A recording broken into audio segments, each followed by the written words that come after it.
usted es el padre de la paz total, como ha sido mencionado en diferentes piezas de propaganda de sus contradictores. ¿Qué tanto de la culpa del fracaso del programa de paz total está en la cuenta de Iván Cepeda? Mire, yo no soy una persona que, como lo decía, se desdice o se avergüenza de lo que hace, ¿no? Yo orgullosamente he trabajado por la paz en Colombia. Sí. Y si eso es lo que me van a endilgar mis opositores y mis contradictores, yo creo que por ahí no es.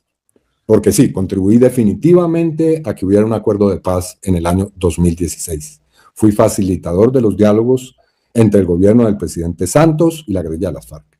Y no me arrepiento de lo que se logró en ese momento, de ese acuerdo, que para mí tiene un carácter histórico.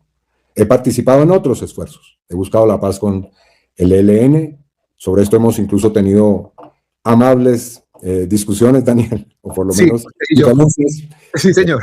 ¿Cómo no? Y también con el Clan del Golfo. Sí, en el gobierno del expresidente Santos, yo trabajé junto con funcionarios de ese gobierno en buscar, no directamente con los integrantes del Clan del Golfo, pero sí con sus representantes en una mesa de diálogos, un camino para su desmovilización.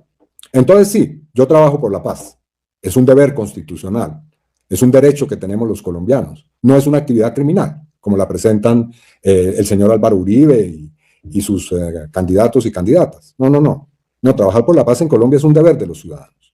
Entonces sí, planteé en el comienzo de este gobierno la posibilidad de diálogos simultáneos. Y para no hacer un planteamiento, simplemente estuve en una mesa de negociación durante 2 años y medio, que no pudo fructificar por circunstancias que no voy aquí a entrar a detallar, pero que no en todo caso tienen que ver con la responsabilidad del gobierno, sino que atañen también a su interlocutor, el ELN, como se ha podido ver. Entonces sí, ha habido un esfuerzo de paz y se va a seguir haciendo. Quiero decirlo claramente, habrá una política de paz. ¿Tendrá la forma que tuvo en este gobierno? Muy probablemente no. Se van a intentar hacer esfuerzos que tengan un carácter mucho más puntual, probablemente, y con resultados concretos. Pero dicho eso, Daniel, a mí me parece que es casi que un chiste, un mal chiste, proviene de un mal sentido del humor, decir que lo que está padeciendo hoy el país es culpa de la paz total. Eso no resiste ningún análisis serio. Eso es una, digamos, invención para la propaganda política, que ejercen también sectores de la extrema derecha. Porque en Colombia tenemos un problema muy grave, como lo tenemos en todo el continente. No es un problema de Colombia solamente. Y es que se ha diversificado el mercado del narcotráfico, que se ha globalizado la economía del narcotráfico. Y que también, y esto es parte de lo que está ocurriendo, que es casi tan grave o más grave que lo anterior, y es que la minería del oro se ha convertido en un factor preponderante. La economía ilícita, la explotación ilícita del oro se ha convertido también en una economía tan pujante o más que la del narcotráfico. Y la articulación entre ambas economías ilícitas es realmente la que provoca un desarrollo exponencial. No digo de los grupos armados en Colombia, sino de las redes criminales transnacionales, que es lo que estamos viendo hoy. Así que endilgarle la culpa de lo que está ocurriendo en algunos territorios del país, algunos, a que hubo mesas de diálogo, es, repito, un mal chiste. He visto en su programa de gobierno una expresión que dice política de paz con seguridad humana. ¿Usted podría explicarnos en qué consiste ese planteamiento, senador Cepeda? Yo creo que la política de seguridad es una política integral. No es una política exclusivamente militar o policial o de orden público.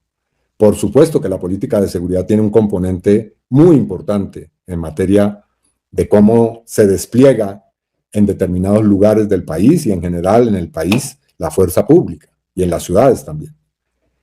Pero como se ha podido comprobar hasta la saciedad, eso no es suficiente. Y no ha sido suficiente ni en la lucha contra las organizaciones armadas, ni en la erradicación de las economías ilícitas. Aquí ha habido un reiterado fracaso que no voy a entrar a documentar ni a explicar de lo que se ha llamado la guerra contra las drogas. La guerra contra las drogas es probablemente la política más fracasada que ha habido. ¿No? Se habla mucho del fracaso de la paz total, pero no se habla del fracaso de la guerra contra las drogas durante 60 años en Colombia. Y seguimos en eso. Entonces, la cuestión es que la política de seguridad y la política de seguridad humana no es ninguna invención ni mía ni del gobierno del presidente Petro, sino que es un concepto que ha utilizado la Organización de Naciones Unidas.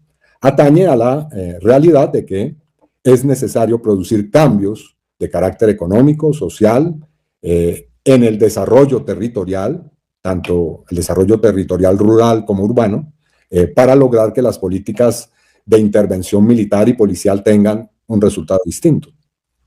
Entonces, aquí tenemos, voy a decirlo de una manera un poquito esquemática, 5 grandes regiones donde están concentrados los activos esenciales de las economías ilícitas. En esos territorios debe haber una acción del Estado distinta, que tenga un carácter, es decir, no se trata de que el Estado descuide su presencia en el resto del territorio, pero en esos 5 lugares que están claramente focalizados, diagnosticados, que sabemos por qué y cómo pues se ha producido ahí el conflicto armado, las violencias, las economías ilícitas, requieren de una intervención estatal de carácter integral.